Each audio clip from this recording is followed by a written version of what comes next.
você está no ar, seja muito bem-vindo à Rede Gospel, é uma alegria ter você aqui conosco. Hoje é dia do nosso Trocando Ideias, tenho convidados muito especiais, alguns que eu estou conhecendo agora e outros que eu já amo há muito tempo, e eu fico muito feliz quando nós podemos trazer para vocês pessoas que realmente nos ajudam a viver melhor. Porque em dias tão difíceis, quando você tem profissionais por perto que te dão um caminho, nós não vamos resolver os problemas do mundo, mas o nosso equilíbrio pode fazer com que a gente comece, pelo menos dentro da casa da gente, a ter não só um ano diferente, mas uma vida melhor. E a vida melhor, ela começa por este equilíbrio. Hoje nós vamos falar de um assunto extremamente importante.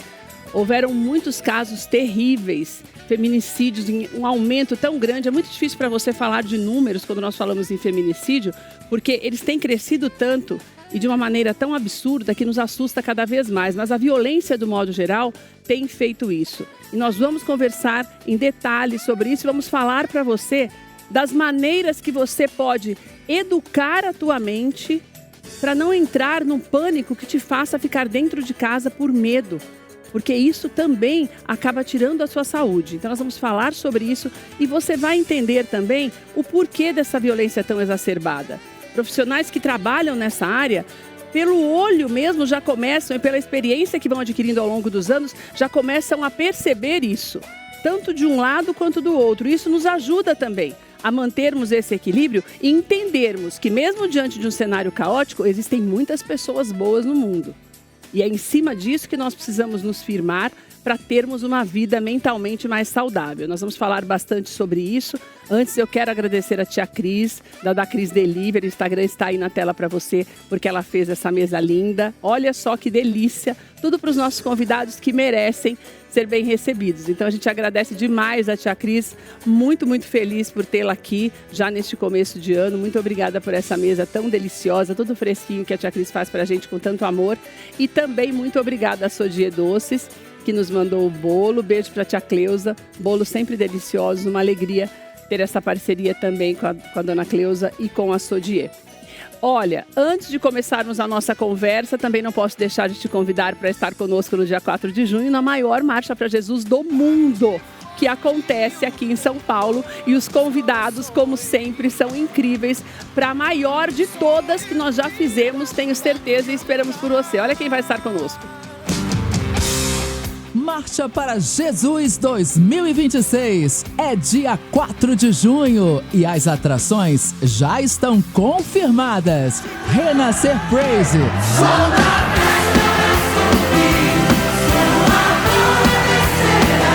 Thales Roberto, o Todo-Poderoso Deus da força, o contra ele, o inimigo não tem força. Aline Barros, Então eu direi. Juliane Souza, Momento. Gabriela Rocha, Apega fogo e não se consumir. Tom Carfe, O leão está rugindo. André e Felipe, Anderson Freire, Que reflete a imagem do Senhor. Eli Soares, Marcelo Marques, Mas não encontrei o que tenho agora. Jefferson e Suelen, Mas a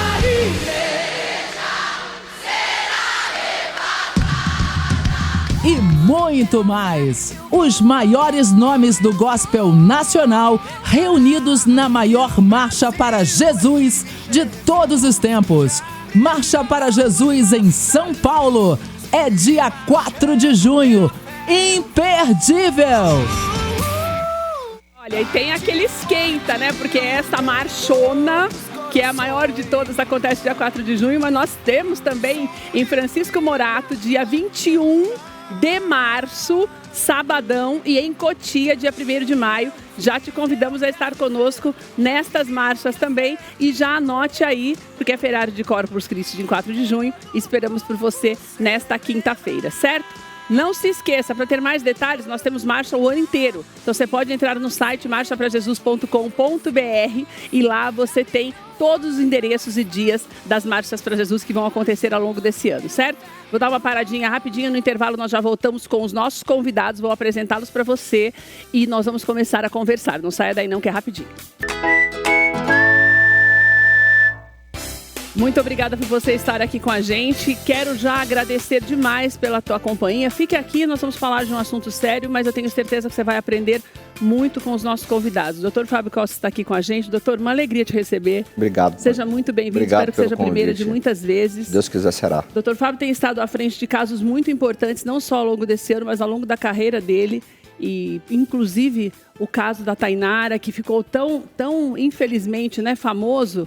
E, ao mesmo tempo, a gente agradece por isso, porque a imprensa faz um trabalho muito importante nesse caso, porque acaba abrindo portas para uma cobrança e para que a justiça seja feita com maior rapidez. Dentre vários casos, o Dr. Fábio está à frente desse caso, e não é só sobre a Tainara que nós vamos falar hoje, justamente por isso que o Dr. Fábio está aqui. Doutora Roseli, que a gente ama tanto, já nos ajudou tanto aqui no Trocando Ideias, desde a época do De Bem com a Vida, quando ainda estávamos no De Bem com a Vida, no debate à mesa, e a Roseli participou sempre de perícias muito importantes, de casos muito importantes, e é muito importante que você entenda que sempre nós aprendemos demais com eles, porque esta experiência dos advogados participando tão intimamente da vida dessas famílias, porque vocês acabam se tornando o grande esteio dessas famílias, né, Roseli? Sendo de um acusado ou de uma pessoa que está sendo defendida, de uma vítima. Então, essa proximidade faz com que vocês entendam muito mais esse mecanismo. É por isso que eu pedi para que vocês viessem hoje. Quero te agradecer muito, minha amiga, por estar aqui com a gente hoje. Eu que tenho que agradecer, sempre um prazer, uma honra estar com você. Olga, obrigada também. Eu pedi para que a Olga viesse hoje também, porque nós falamos aqui um pouquinho, nós conversávamos também nos bastidores. Para você ter uma ideia, tirando São Paulo e Rio de Janeiro, e também tirando o mês de dezembro, nós tivemos quase 2.000 casos só de feminicídios. Estou falando, nós temos outros casos aqui que não só de feminicídios no ano passado. Keila, mas por que nós vamos falar sobre isso? Tanta tragédia, a televisão mostra a tragédia o tempo inteiro. É porque essa é a realidade.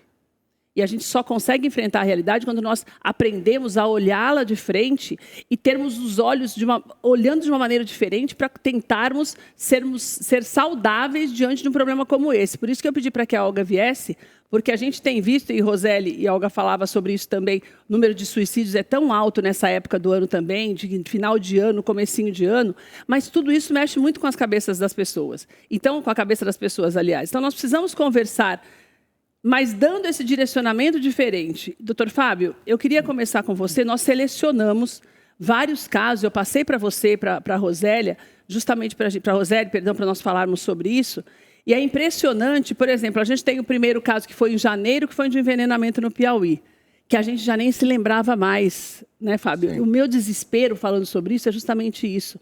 É a normalização dessa violência de tal forma que a gente parece que já não se surpreende mais quando acontece alguma coisa ruim. Você tem percebido isso também ao longo da tua carreira, Fábio? Tenho percebido não só a questão do aumento da quantidade, né, a quantidade dos crimes, mas também o modus operandi, o modo com que os crimes têm acontecido. Logo depois desse crime que você fala, aqui em janeiro, logo no dia 26 de fevereiro, a Vitória Regina de Cajamar some. 5 dias depois, numa quarta-feira de cinzas, é encontrada morta numa região de mata com o corpo completamente desfigurado. Quer dizer, você tem menos de um mês, 2, a gente tem até imagens. Nós vamos passar para você alguns casos que nós estamos falando, das pessoas que são vítimas, para você relembrar também que foi o que aconteceu conosco. Eu acredito que também, não sei se quando vocês receberam essa primeira imagem, por exemplo, de Piauí, vocês se lembravam, porque eu já não me lembrava mais. Você recebe a imagem, nós falávamos agora fora do ar a respeito disso, você recebe a imagem, está tratando de um caso, e aí semanas depois, a gente que tem essa ligação com a questão da imprensa, você vê que tem a notícia de um crime, e depois, na sequência, outro, e aí chega numa hora que você fala, meu Deus, qual crime nós estamos falando? É da Manuela ou é da Emanuele ou é da... Que foi o que eu fiz para você agora há pouco. Qual Vitória? A de Cajamar ou aquela da Zona Sul de São Paulo, que são 2 Vitórias que o pai mata a amiga? Então, assim, a gente acaba se perdendo na quantidade. Então, a quantidade, ela vem, sim, crescendo. Agora, o que mais me chama a atenção é a questão do modus operandi. que é a questão do crueldade. O modo que os crimes estão acontecendo. A gente separou para você, em ordem cronológica, desde janeiro. Danilo, Luizão, pode soltar desde janeiro e vão soltando para vocês entenderem. Esse caso é o caso do Piauí. E nós estamos falando aqui do Piauí, na sequência da Vitória, que foi um caso que o Dr. Fábio atuou também. E, Roseli, como você está sempre muito ligada à perícia também, você também tem percebido essa violência mais exacerbada, né? Essa maneira de tirar a vida das pessoas que parece cada vez mais cruel, né? A violência tem crescido de forma exponencial e as pessoas se normalizaram, como você mesma disse, com relação a isso e passam a se defender para não sofrer mais de que isso seja algo de uma cidade grande, do cotidiano do Brasil. E isso não é verdade. A gente vive num mundo em que a lei tem que ser aplicada e a lei foi feita para repelir a criminalidade e não para que o judiciário mais tarde assim resolva, né? Mas as pessoas se adaptaram do contrário. Menina, então você está me dizendo o seguinte, que hoje, por exemplo, as pessoas já sabem que está errado, falando de uma maneira leiga. Eu sei que eu fiz, eu errei, então deixa eu ver como é que eu faço para ser menos pior para mim. Mais ou menos isso. E a lei, ela tem brechas, Fábio, que permite que isso aconteça, e por conta disso também, daí entra essa questão de algumas coisas na lei que acabam, de uma certa forma, me deixando mais tranquilo para fazer alguma coisa, porque eu sei que lá na frente eu posso ter isso abrandado? Na realidade, eu entendo a lei assim, a regra do jogo ela é determinada para cada crime. Então, no meu modo de ver hoje, atuando muito como assistente de acusação ao lado do Ministério Público, eu vejo que a questão agora é a quantidade de pena. Então, assim, a punição ela não é severa. Mas você está falando que uma pessoa... É a brecha que, de uma certa forma, é uma brecha mesmo. O cara já sabe que vai sair logo. Exato. Mas você está falando, então, uma pessoa que é condenada a 50 anos, você está dizendo que isso não é uma pena severa? Não é, porque ela não fica... Primeiro que ela não fica os 50, e ainda que se ficasse, não seria severa. E dos 50, ela cumpre uma fração. Agora, quanto vale uma vida? 20 anos. Quanto a questão do homicídio simples, de 6 a 20 anos. Imagina um homicídio simples de 6 a 20 anos. Uma pessoa que não tem nenhum tipo de antecedentes criminais, ela pega a pena mínima num homicídio simples, 6 anos. Ela cumpre 1 ano e 8 meses. Ela matou alguém e depois de 2 anos ela está solta? Então é a banalização da vida e a questão da fragilidade da lei de um código que é de 1940. Você está entendendo? Recentemente nós tivemos uma alteração do feminicídio, que passou a ser o segundo feminicídio e o latrocínio são os 2 crimes mais graves que nós temos hoje no Código Penal. E os 2 começam ali em 20 anos. Tirando esses 2 crimes, as penas são irrisórias. Um homicídio qualificado, 12 anos. Mas eles começam em 20 anos, mas a pessoa não fica presa 20 anos. Então, aí, o que acontece? Você tem eu vou tomar como base aqui um feminicídio. Feminicídio com uma qualificadora apenas. Vamos tratar do caso da Vitória, então. Vamos lá. Falamos da Vitória primeiro. Caso da Vitória, um homicídio triplamente qualificado, vai condenar a quanto? 30 anos? Tá, ok, condenou a 30 anos. Quanto tempo ele vai ficar preso? Não fica nem 50% da pena. Por mais que seja hediondo, por mais que não tem, agora especificamente o Michael, ele não tem nenhum antecedente criminal. Não vai ficar mais de 15 anos Mas preso. O crime é hediondo, ele fica 13. E aí passa a ter os benefícios da saidinha. Mas uma coisa eu te digo, numa pena de 30 anos, 50% dessa pena ele cumpre na casa dele, como se nada tivesse acontecido. Olga, daí entra, eu quero começar falando disso que o doutor me explicou e que a Roseli também falou, porque é uma coisa que eu, sem saber, achava que era.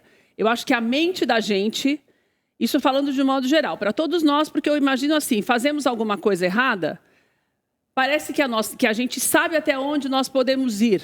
Sim. Então, quando você sabe, a nossa mente nos condiciona a abrandar o nosso próprio erro.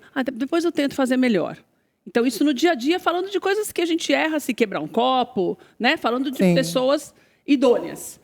Agora, isso acontece na mente de uma pessoa que... Vamos falar agora do último caso. A gente tem imagem também da Giovana Croc, que o doutor me lembrou que eu tinha me esquecido desse caso, que foi o último do ano. Está aí a Giovana na tela, uma menina de 21 anos, estudante de veterinária, se não me engano, né, doutor? Exato, só de coisa, 23 anos. Perdão, de 23 anos, estudante de veterinária, e ela simplesmente passou por cima do namorado dela, que estava numa moto na frente. Você deve ter visto esse caso, foi de grande repercussão.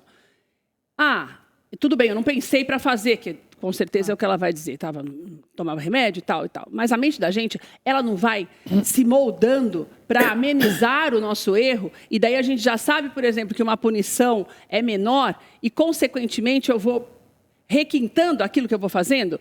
Isso funciona mais ou menos dessa forma? Nós temos que pensar de várias maneiras, né? Existe aquela pessoa que já sabe que as penas são brandas e ela se sente à vontade para cometer crimes porque ela não vai ser muito punida por muito tempo, vamos dizer assim.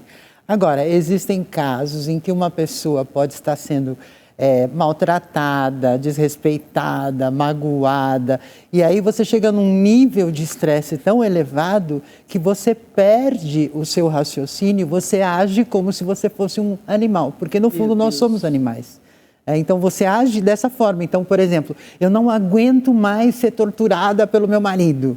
De repente ele fez uma pequena coisa, eu ultrapassei o meu limite e aí eu tenho um rompante de raiva.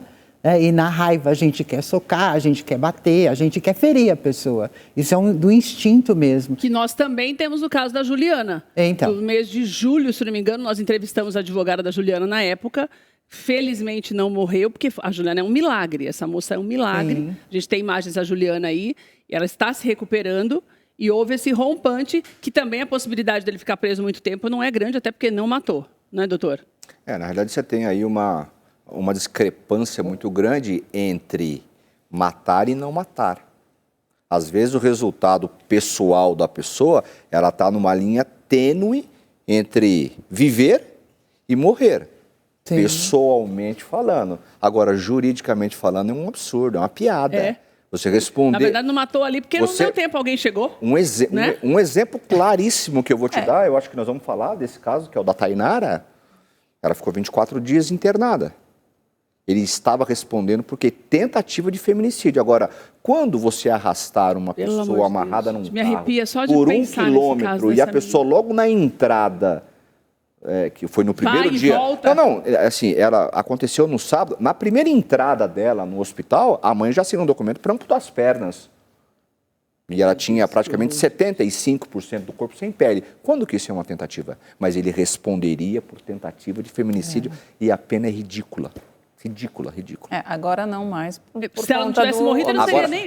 Agora não, mas que agravou a situação dele por conta do... Agora ele responde pelo feminicídio duplamente qualificado. Isso. Que eu vou te falar uma coisa também. Assim, Doutor Fábio não se conforma. Não, assim, enquanto cidadão, eu quero que as penas sejam 200 vezes maiores. Mas eu acho que assim, não sei, a lei... ela é feita para o réu, ela nunca foi feita para a vítima, ela não é feita para a sociedade. Desde sempre, do sistema que é adotado no Brasil, que é o sistema romano-francês, as leis são voltadas ao réu e não à vítima.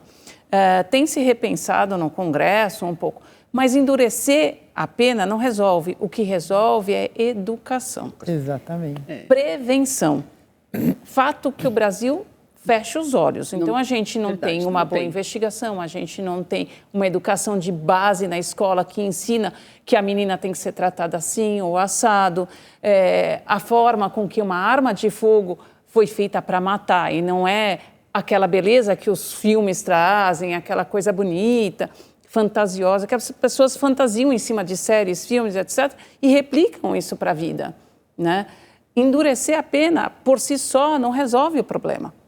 Né? Há um conjunto de coisas que devem ser feitas. Que é uma mudança na lei de um modo geral, né? Não é só nisso especificamente, é todo um contexto que nós passamos a vida falando aqui no programa e a gente não vê mudanças. É o que o doutor Rosário falou, se você tem, qual que é o sistema? Prende. Colocam as pessoas num depósito de gente. Você tá entendendo? Não educa em nada também. Não trabalha, não faz nada. No sistema prisional, eu falo com propriedade, completamente falido, que não ressocializa ninguém. Então, aumentar a quantidade de pena não vai ser o suficiente. Vai ficar lá mais tempo. é mais tempo para aprender a lidar com o mal, e o Estado ele não se sente responsável por essas pessoas, mas o Estado é responsável por quem ele coloca de volta na sociedade. Sim. Então, assim, é difícil porque o sistema prisional falido, eles querem o quê?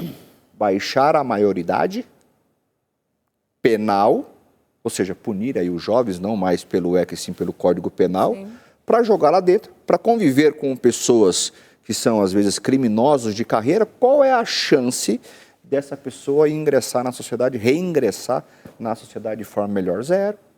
Que é o que a gente tem percebido. A gente tem falado muito sobre isso aqui no programa, você que acompanha a gente sabe disso, e é por isso que nós estamos falando hoje, porque eu sempre falo que os profissionais, eles nos ajudam a ter essa visão para que nós possamos cobrar das autoridades. Porque se você for mais frio para pensar, você vai ver que a responsabilidade é toda nossa, porque quem vota é a gente. Quando você vota de maneira errada, em pessoas, a gente tem o hábito de votar sem prestar atenção e não se lembrar de quem votou. Isso é muito perigoso, porque nós temos visto problemas que não estariam resolvidos, mas que poderiam estar começando a ser vistos de outra forma. Para que essa mudança acontecesse, a gente não tem visto, pelo contrário. Esse ano que passou foi um ano assustador, e eu acho que até para os profissionais da área. Entendeu? Porque você tem visto, quando nós mostramos alguns, e ao longo do programa vamos citando para você, dos 4 que nós já mostramos, são coisas completamente diferentes de envenenamento, espancamento. Um passa por cima, outro atropela, parece que as pessoas vão fazendo escola nessa maldade, e a gente está entrando no ano de eleição, e é muito importante que você pesquise antes de votar. Veja em quem você está votando. Pessoas que não têm comprometimento com educação e segurança pública não podem entrar numa prefeitura, no Congresso, no Senado, na presidência, em lugar nenhum, entendeu? Então, é muito importante que você preste atenção em quem você está votando. E o que eu percebo, Fábio, e eu acho que vocês também, até por conta dessa proximidade com vítimas e tudo, é que que é o meu grande medo, esse reflexo no nosso dia a dia.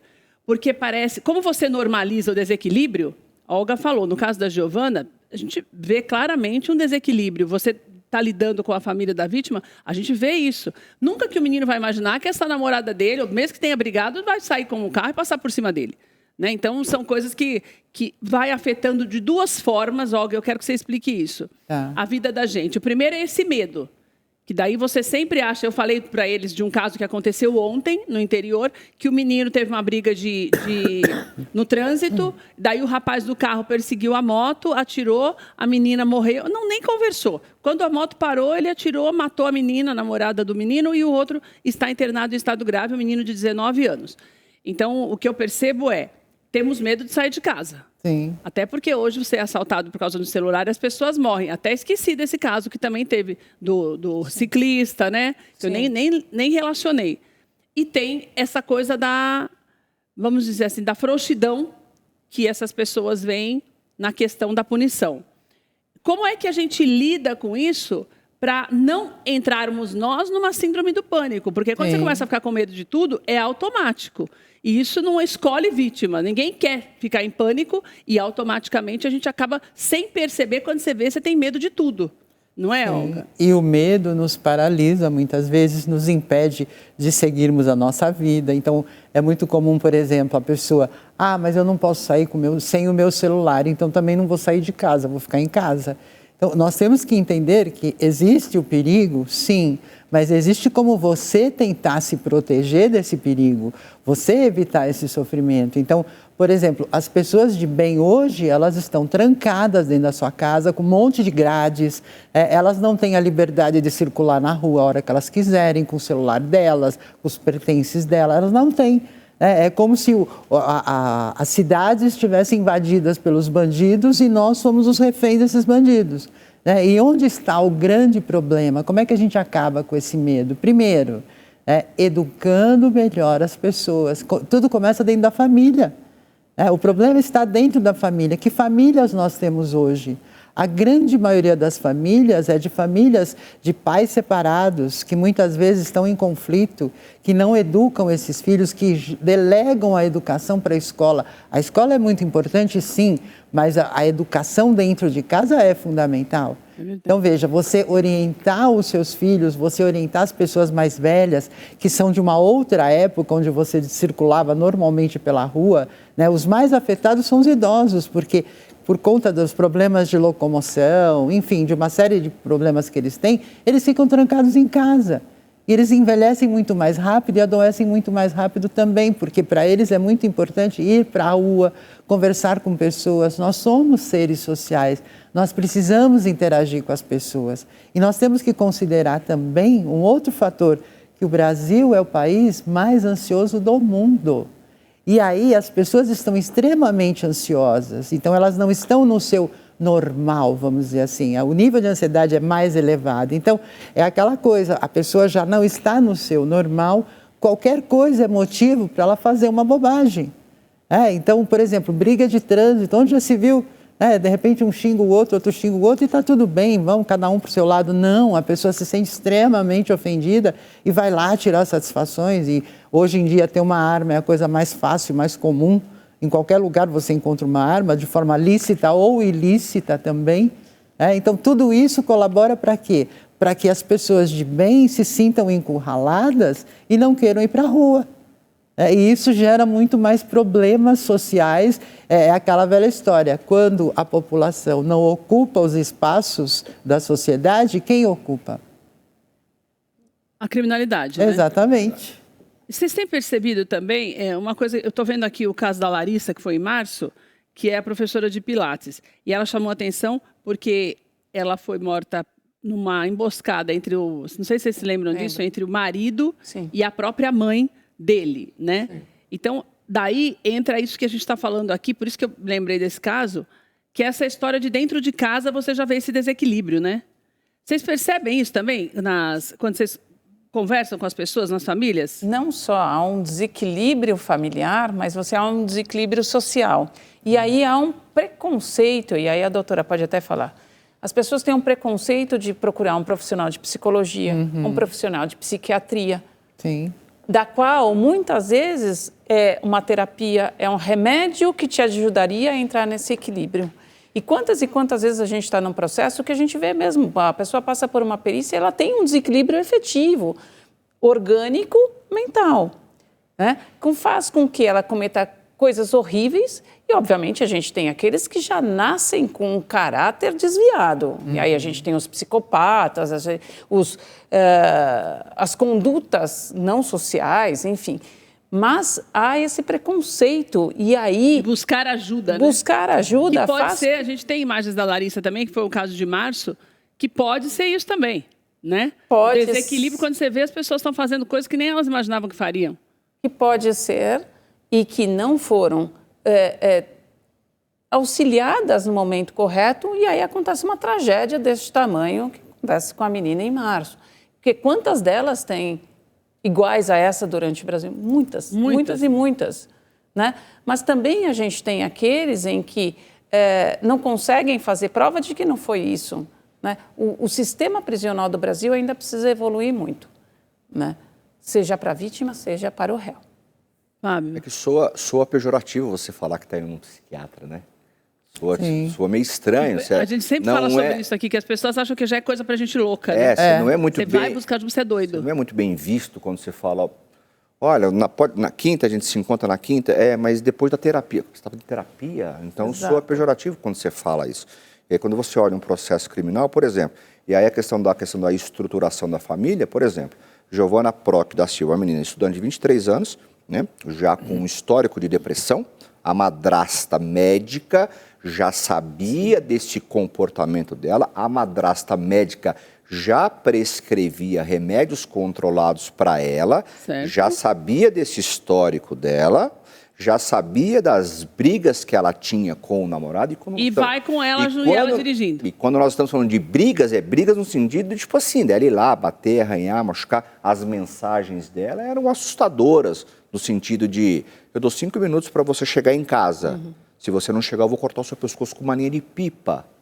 Então, assim, olha o tipo de... E ela presenciava tudo isso, e no dia Ela sai junto no carro. E vai a lá, outra dirigindo ainda. presencia Pelo amor primeiro de a Deus. briga, porque ela brigou com ele antes. Ela vê o rapaz saindo com a moto, ela vê a menina completamente descontrolada e ela ainda entra no carro. No percurso, ela atropela um rapaz e ela continua dentro do carro. E a mulher do e lado. ela tá dentro. Não, era do lado. A madrasta do lado. Põe perseguindo. a foto dela de novo na tela para mim, por favor, da Giovana. E aí o atropelamento, e aí depois, qual é o depoimento dela na delegacia? É aquele, a gente sempre fala, tamo junto até que a casa caia. O depoimento dela na delegacia é, gente, a todo momento eu pedi para ela parar o carro, para ela não fazer isso. Sei. O homem já sabia não era nem do poder deixar ela entrar no carro, gente. Tanto que ontem, exatamente, Perfeito. hoje é dia 14, ontem eu entrei no processo, me habilitei como assistente de acusação e pedi para que o Ministério Público fizesse o aditamento, uma modificação, uma retificação nessa denúncia para responsabilizar essa madrasta, pelo menos, pela omissão de socorro médica. Naquele momento ela não prestou socorro algum. Ela arruma o cabelo e simplesmente vai embora. Ah, meu Deus, E, que assim, horror isso, qual que é a hein? responsabilidade criminal dela perante o que o Ministério Público entendeu? Nenhuma. Entendeu? Então não pode. O que me surpreendeu muito nessa denúncia do Ministério Público, que eu acho que vai abrir um precedente, é o pedido de indenização para as famílias. Há muito tempo, eu não vi uma denúncia com um pedido de indenização para a família tão alto. 100 mil reais para a família da Joyce, 100 mil reais para a família do Rafael. Então é assim, você vê, né? Daí eu fico pensando, eu sei que não vai voltar e que isso não é o suficiente. Não vai Absolutamente reparar, nada, né? nada, Você nada. destruiu 2 famílias. Claro. Isso aí não é... Mas a gente nunca tem, então, vamos colocar no caso da Vitória. Não tem pedido de indenização. Mas a pessoa pode fazer isso se ela quiser. Aí ela pode... Qual é o trâmite? Espera-se o processo criminal terminar, a pessoa ser condenada, espera esgotar todos os recursos que ela tem, até que saia uma certidão chamada certidão de trânsito em julgado. Aí você pega essa certidão e você vai na esfera civil e diz... Então todo mundo pode fazer isso. Todo mundo. Mas o que me chama a Quer dizer, atenção... pelo menos a pessoa, todo- se ela não, ficar solta toda logo, e ela vai qual- trabalhar para pagar. Toda e qualquer vítima pode fazer inclusive, isso. se ela tiver posses, Bens, já no caso da bloqueia médica. os bens e etc. Então, agora, e o que adianta muito isso é quando o Ministério Público coloca na própria denúncia já o pedido de indenização. Ou seja, a Giovana Proc, quando ela for à júri popular, que ela vai à júri popular, não tenho dúvida nenhuma de que ela será condenada, não tem o que fazer. Não tem, né? tem imagens, E ela, né, gente? Pelo amor de Deus. ela vai ser condenada, inclusive nas indenizações de 100 mil reais. Ou seja, as famílias, cada uma recebe um cheque de 100 mil reais. Aí você vai na esfera civil e já executa direto. Você está entendendo? Você não precisa explicar para o juiz que você foi agredida. Você não precisa entrar com um processo que a gente chama de processo de conhecimento. Explicar para o juiz, olha, eu estou aqui, eu fui vítima de um crime, blá, blá, blá, blá. Se você já tem uma denúncia com o pedido de indenização e você tem a condenação já nesse valor, você já entra e já pede execução. Ó, eu estou aqui com um cheque que eu tenho aqui, que eu ganhei lá no criminal, certo? Certo. E eu quero já executar, eu já vi aqui que ela tem um carro bloqueio, para pelo menos fazer uma Quer reparação. dizer, de uma certa forma, você mexe no bolso para tentar fazer com que as pessoas... Eu acho que só assim... eu acho que resolve muito Vamos mais dizer, do não que é a que quantidade resolve, de mas eu pena, acho né? que... Keila, Vocês acabam... Sabe o que eu admiro no trabalho de vocês? Vou falar a verdade, e acho que a Olga vai concordar comigo. Que vocês passam a vida buscando caminhos para tentar driblar essa injustiça para que a justiça seja feita. Né? O trabalho de vocês, na verdade, é isso. É você ficar tentando... Ninguém quer ver ninguém preso, mas a gente quer que a justiça seja feita. Claro, Então você quer... a aplicação da lei, A aplicação da lei. E já que não tem como ter uma lei, porque não depende de nós, uma lei como deveria, vocês vão estudando para tentar achar maneiras de fazer com que as pessoas... Porque isso é uma forma de conscientização também. Né? Você pega um menino... Eu esqueci o nome do que bateu na Juliana, que é do mês de julho. Esse moço, ele vai ficar pouquinho, o jogador lá, ele vai ficar, vou até achar ele aqui, ele vai ficar pouco tempo preso, com certeza, não vai ficar muito, porque a moça não morreu, você falou que é fácil. Tentativa, Isso daí ele pode mexer no bolso do moço. Estou pensando aqui, não sei se pode. Eu acho que mas aí você fala o órgão mais sensível do corpo humano se chama bolso. Porque, na realidade, você tem... Gente do céu, quando né, você tem uma meu condenação... Deus, nós chegamos. E aí o Ministério Público, que é quem que é o dono do processo? Quem que resolve processar as pessoas? Lógico, em alguns casos, por exemplo, se eu estou dirigindo meu carro, eu bato no seu carro no trânsito, você pode me acionar judicialmente para eu pagar o seu prejuízo? Pode. Posso. Mas você pode falar assim, vai, cuida do seu que eu cuido do meu, não pode? Pode. Então essa é uma ação privada, a gente vai para o judiciário se quiser ir para o judiciário. Agora, se eu estiver no trânsito, alguém chegar a apontar uma arma, levar o meu aparelho de celular, qualquer pertence meu, e a polícia pegar a 2 quadras, não adianta eu chegar lá e falar assim, não, deixa pra lá, dá aqui meu telefone e solta ele. Não, aí o Estado passa a agir. Você tá entendendo? Entendi. Então, nessas questões, você tem uma gama muito maior de crimes em relação a esse tipo de situação, tá entendendo? Que, na verdade, é o fiozinho da coisa crescer. E você sabe que uma coisa que eu sempre falo aqui é a gente começa a achar que é tudo normal e também deixa de procurar a justiça. A maior prova disso são os celulares. Você perde o celular, se você não tiver seguro de celular, você não vai fazer o BO. Porque para você receber no seguro, você tem que fazer. Senão você fala, deixa para lá, que vai me dar uma dor de cabeça, deixa isso para lá. Pois bem. E você vai criando monstros, né? Porque o que era só um celular que a pessoa catava e você saia correndo, não. Hoje, se você segurar o celular, ele te dá um tiro na cabeça. Exato. Né? Então, você precisa entender também que algumas coisas para mudar... Na verdade, tudo para mudar depende de nós. Mas quando nós falamos em aplicação de lei, é muito importante que o nosso comportamento também diante da criminalidade mude. Porque senão a gente não consegue avançar. E o que a gente tem percebido é um retrocesso. Os meninos me falaram agora, o Danilo, que a questão da Juliana é o Igor. Né, que também tem essa possibilidade. Agora, uma coisa que me preocupa muito, que foi o crime do mês de junho, é aquele menino de 12, 13 anos que matou a família. Matou os pais porque ficou chateado com os pais e matou a família. Então, a gente percebe essa desestruturação também. Está aí a família. Sim. O moço que matou, vocês também devem se lembrar. Você vê essa falta de estrutura, que é o que nós estamos falando, que vem desde de berço, né, gente? Que fala, não, a família era uma família boa, mas a gente não... Acho que a gente está muito afastado também, né, Olga? Sim. Dessa essência e achando que porque a criança está ali no celular, dentro de casa, no quarto, e não está na rua fazendo nada, não está, teoricamente, está usando droga, está tudo bem. A criança está bem, está equilibrada, ela só gosta de brincar. De fazer joguinho, não é, Olga? Sim. Infelizmente, né, dá o tablet para a criança, para o bebê, para a criança, deixa ela jogar, deixa ela fazer as coisas e não há interação familiar. Dificilmente o pai e a mãe sentam para brincar com os filhos, dificilmente eles sentam para conversar, raramente eles fazem uma refeição juntos sem a presença do celular ou do tablet, ou seja, essa família não convive e são os pais que passam os valores para essas crianças, o que é certo, o que é errado, o que é bom, o que é ruim. E a criança, se ela não tem essas referências, ela vai agir por conta própria.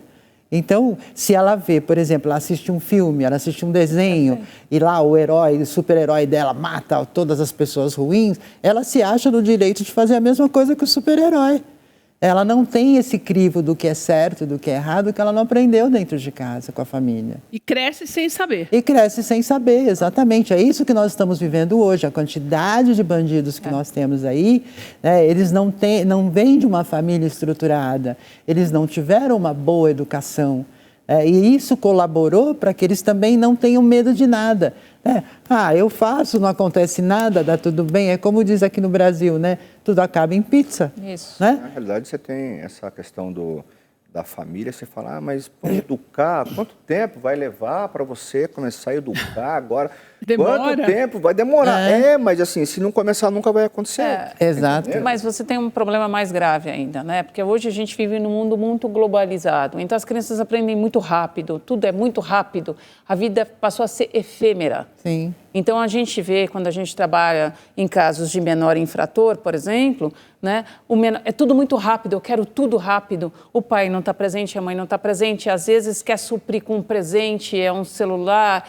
E aí esses traumas de infância levam para a vida adulta, quando chega aos 14, 15 anos, já estão cometendo pequenos ou grandes crimes, muitas vezes vai para o mundo das drogas. Sim. E não é porque é uma família mais pobre, a família rica também tem, a família tem de classe problema. média também Sim. tem. E Todas aí as você classes. começa a ter múltiplos crimes. Então, é um furto aqui, é uma injúria na internet, é um homicídio, um feminicídio, e daí por diante essa estrutura. E aí o crime compensa, que muitas vezes não vai na delegacia para fazer um boletim de Ainda ocorrência mais de uma menor de injúria.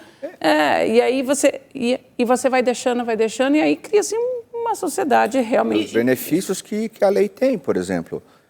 A pessoa, quando comete um crime e ela tem menos de 21 anos, quando o juiz for dar uma sentença para ela, obrigatoriamente, não é um poderá, ele deverá reduzir a pena. A pena cai pela metade. A pena cai pela metade. Ah, é? Quando Então, tem assim, menos de 21 anos? Entre mas ele- 18 e 21. Ele cometeu o crime e ele não tinha... Ele merece uma chance maior. Quando ele cometeu o crime, ele não tinha 18, ele não tinha 21 anos, tinha 20 anos, 11 meses e 29 dias, tá? Meu Deus Se ele do não céu. tem 21 completo, mas o julgamento dele foi e ele já tinha 30 anos, não importa, o que vale é a data que ele cometeu o A crime. data do crime. A pena A mesma é coisa, reduzida. quando da sentença se completou 70 anos, a pena cai pela metade. Agora, deixa eu perguntar uma coisa para vocês, que eu vi o caso aqui da Ana Luísa, que é de junho, que é a menina que foi envenenada pelo bolo. Assim. Que era uma amiga também, que era uma menina que tinha envenenado. Tá aí a Ana Luísa. A pessoa tem menos de 18 anos. Vocês acreditam que se nós tivéssemos uma mudança na lei a princípio, que já começasse a diminuir a idade para a pena, para pagar uma pena que não tivesse reduzir a maioridade, vocês acham que isso pode ser um caminho? Porque vários casos desse ano estão ligados a menor de idade, né? Tem esse caso do menino que nós falamos, tem agora da Ana Luísa, tem outros casos. Vocês acham que isso não é que é a solução para o problema, mas poderia ter uma visão diferente disso, ou vocês acham que é mais arriscado ainda? Eu nunca fui a favor Da redução da maioridade. Nunca fui, porque não é o que vai resolver. É. Você reduzir, se tivesse já ocorrido essa redução, nós colocaríamos na cadeia esse menino, que envenenou, e mais uma porção deles. Mas resolver o quê? Vai colocar num sistema prisional falido e vai voltar pior. Então, assim, eu ainda aposto demais. E quando eu falo demais, é porque o que deu certo para mim, é o que eu passo para os meus filhos, é a questão da educação. Eu sempre falo, inclusive tive uma conversa com a minha filha ontem, eu falei, o que vai salvar a sua vida é o seu estudo. Não é casar com um homem rico, não é ganhar na Mega Sena, não é jogando no Tigre, nada. O que vai salvar a sua vida é você ter uma profissão. E você, então, assim, eu sempre vou apostar na questão da educação, em casa, de base, para que você seja, pelo menos você seja responsável por aqueles seres humanos que você colocou nesse mundo aqui. Exatamente. Se cada um fizer a sua parte, se cada um tivesse feito a sua parte, aí já reduz, ele já também estaria acho. melhor, você está entendendo? Também Reduzir, acredito. pode reduzir para 16, pode reduzir para 14, pode reduzir para 12, não vai resolver. Não resolve o problema. É fato que não resolve o problema. Mas por que surgiu isso? Porque em 1940, quando a gente nasce o nosso Código Penal, havia um estudo psicológico de que a formação cerebral, enfim, da vida adulta se dá aos 18 anos. Hoje, com a vida mais acelerada, tem um projeto no Congresso de que vai a 16 anos, até porque você pode votar aos 16. Então, se você tem maturidade para votar aos 16, você tem maturidade para saber o que é um crime. É este o projeto de lei. Resolve? Não resolve. Porém, assusta. Que assusta, uma nova visão sobre isso, porque este menor de 16, ele tem condições hoje sim de entender o que é o crime. É verdade. Quando a gente tinha 16, talvez não tivesse essa maturidade, mas hoje, em 2026, tem sim. Inclusive sabem que não vão ser presos, né? Sabe. Tá tudo bem. Sabe, que foi o claro. que aconteceu com a molecada da moto ontem. Não, e assim, destruíram tudo, saíram com as motos de dentro da revenda. 12, eram 12 meninos, saíram todos. Perfeito. Nem sei o que eu ia fazer com a moto, mas eu resolvi sair. Rosário falou de 16. Ela voltou para casa. Que né, Sim. já tem capacidade de entender. Aí eu faço um paralelo do seguinte, eu tenho um filho de 13. Ele sabe exatamente o que é um crime e o que não é. Então, antigamente era 18, aí começou a se falar 16, daqui a pouco vão começar a falar de 14. Quantas crianças nós não conhecemos com 10 anos que fazem coisas com um aparelho de telefone, tem uma quantidade gigantesca de informação que você fala, o quê? Quem era eu com 10 anos? Não é isso. Que sou de 1979, era nada. Fala, que crime? Hoje em dia está tudo na internet, tá nas redes sociais. Então, assim, assusta, como assusta mexer no bolso também. Entendeu? E daí, no caso, mexer no bolso dos pais poderia ser melhor do que, a princípio, do que reduzir seria mais uma via. Idade, a maioridade. Exato, seria mais uma via para você... porque a gente não teria que ter essa obrigação de educar, concorda? Você colocou um filho no mundo, isso é pelo menos sua obrigação mas você não teria que ser obrigado a fazer isso. Agora, só que, assim, se você é obrigado a fazer e você não está fazendo, quem que tem que agir? O Estado que tem que agir, obrigar você a fazer o que você tem que fazer. E aí, por isso que eu acho, mexer no bolso do pai seria uma via. Para, pelo menos, da família. tentar dar um caminho para isso, né?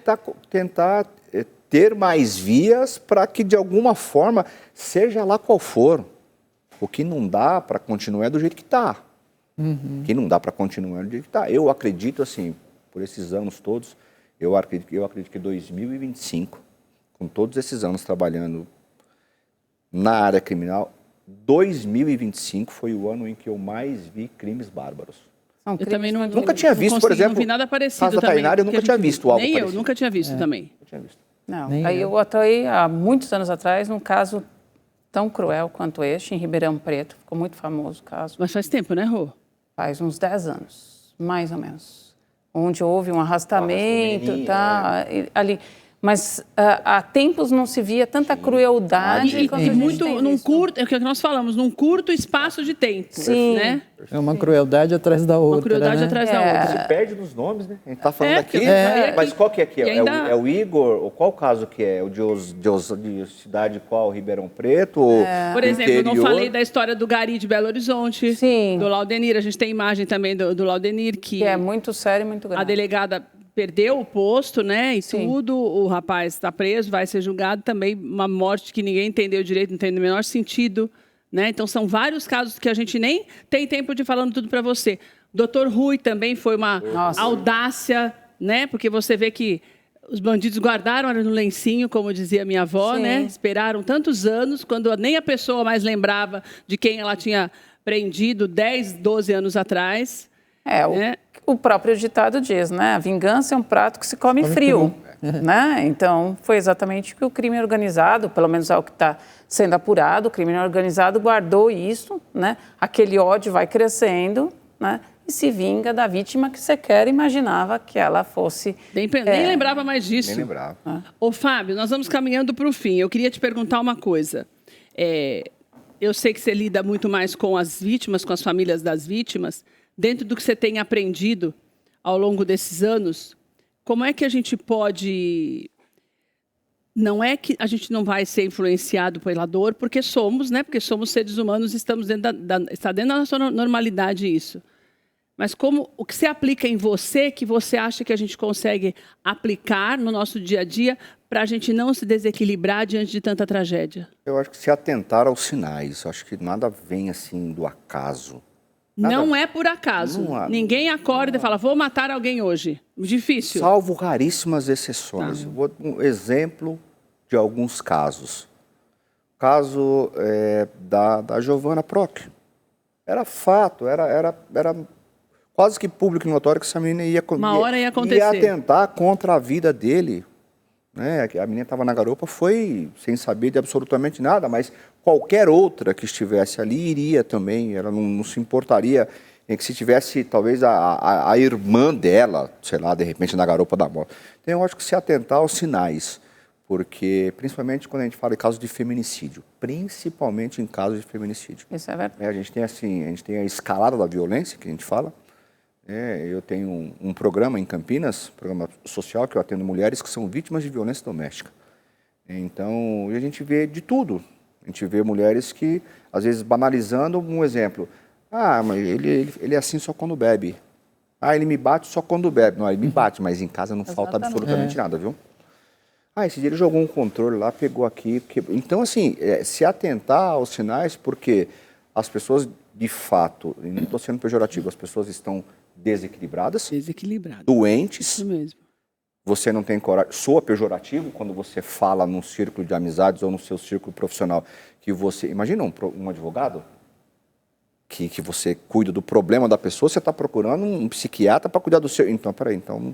Não posso nem contratá-lo. Então, assim, num mundo que você, que falar que você está indo num psicólogo, num psiquiatra é ruim, é pejorativo, né? Então as pessoas estão doentes, estão desequilibradas, e aí juntando tudo isso, eu acho que se atentar aos sinais e aquela velha situação que a gente fala, olha, até que a doutora Ivalda, semana passada, é o contar até 10.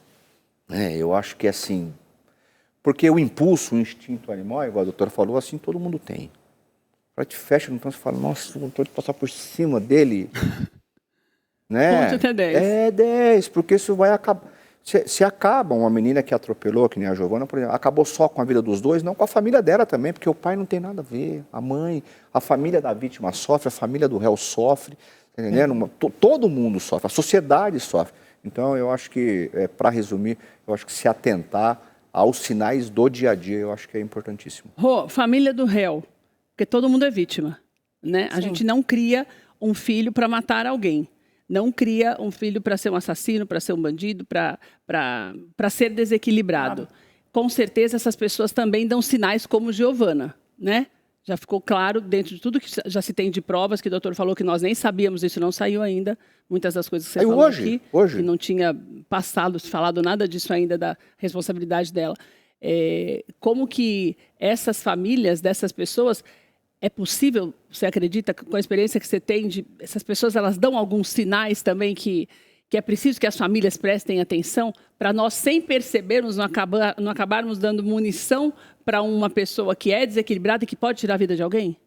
Infelizmente, a família do réu sofre tanto quanto a família da vítima, né?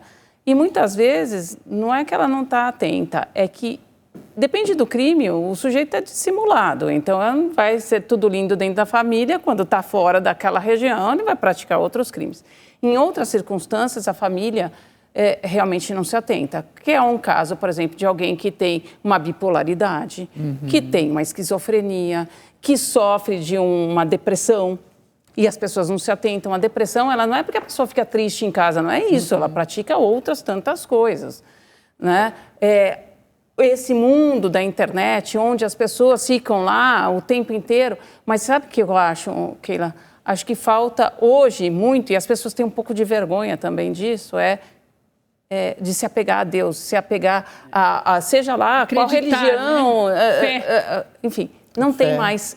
E acredita-se muito no dinheiro, que tudo o dinheiro vai resolver, e o dinheiro não resolve tudo. Você pode pagar bom advogado, que vai te ajudar, vai fazer um bom processo, você pode ter lá um bom psiquiatra, mas o dinheiro não é tudo. Então, muitas vezes essas famílias entregam para a sociedade ao invés de unir essa família. Que isso muitas vezes resolve mais do que qualquer coisa. Principalmente depois que aconteceu, ou foi preso, ou respondeu o processo, foi condenado, agregar isso porque isto ressocializa. Muito mais do que qualquer outra parte do sistema penal. Olga, e para encerrar, como é que nós, que estamos aí todos os dias, vendo todos esses lados ao mesmo tempo na TV o tempo inteiro, conseguimos manter esse equilíbrio para continuarmos sendo saudáveis e criarmos crianças saudáveis e nos mantermos melhor, felizes, buscando uma vida melhor e também ajudando essas pessoas? Como que a gente faz? Sim, para evitar problemas dentro da família, de um dos familiares se tornarem réus, ter um bom diálogo, estar sempre em contato, ter um horário de refeição, assistir um programa junto. A família precisa estar unida e interagindo e conversar. Agora, você com o mundo lá fora, né? Você se precaver, mas não deixar de viver a vida, porque a vida acontece lá fora, não é dentro da sua casa. Então, você não ter medo de sair à rua, mas tomar algumas atitudes. Por exemplo, não saia com o celular na mão, não saia com uma quantidade de dinheiro, com cartão, enfim. Tome precauções para evitar de você ser a próxima vítima, mas não deixe de interagir com as pessoas. Eu observo muito as pessoas, elas saem de casa, vão correndo para o mercado e já voltam correndo para casa. Não, fale bom dia.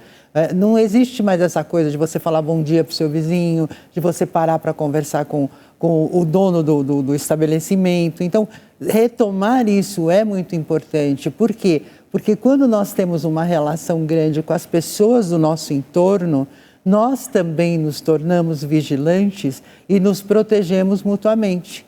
E, ao mesmo tempo, nós percebemos quando existe algum ladrão ou alguma pessoa rondando ali, nós nos avisamos mutuamente. Então, aquela coisa da segurança solidária que existe hoje em muitas ruas, em muitos bairros, é um fator muito importante, né? Para que as pessoas interajam. E nós não podemos esquecer, como você bem disse, a fé é uma coisa muito importante, mas o mais importante de tudo, você como pai, você como mãe, é responsável, como bem disse o doutor, pelo ser que você gerou. E você é responsável. O que ele vai fazer ao longo da vida tem muito o seu dedo ali, né? Ou a sua omissão ou a sua participação. Mas crie pessoas de bem, que é o que está faltando hoje em dia. Pais responsáveis que criem jovens, e adultos do bem na nossa sociedade. Obrigada, Olga. Eu que agradeço. Fábio, obrigada. Volte Eu que sempre. agradeço.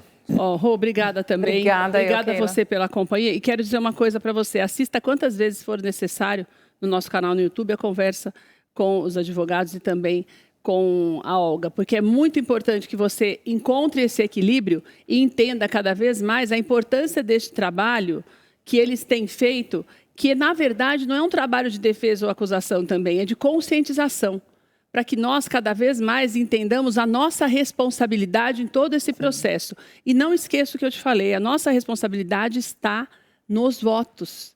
Então preste atenção, para que você seja parte de uma mudança que já passou do tempo, ela não é necessária, ela é imprescindível para que nós tenhamos uma vida social e mental mais saudável. Nosso canal no YouTube já está lá para você seguir, se inscrever, e no final da tarde já vai estar disponível essa conversa com o Dr. Fábio, com a Olga e também com a doutora Roseli, para você aprender mais com eles. Um beijo, Deus te abençoe, a gente se vê amanhã.